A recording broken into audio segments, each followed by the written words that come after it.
Hello and welcome. This is the AQ-S800W and I'm going to show you how to change your daylight saving time mode on this watch. So let's get started.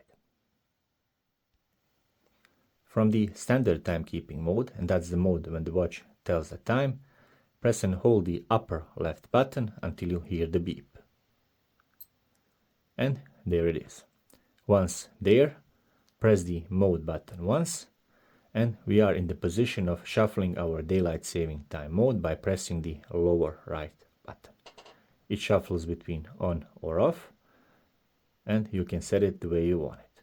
I'm gonna leave it at off since it is off in my time zone. To implement the settings, simply press the adjust button once, and we are back at the standard timekeeping mode, and we have implemented or changed our daylight saving time mode. Thank you very much for watching, and if you are into watch related content, please subscribe. So thank you.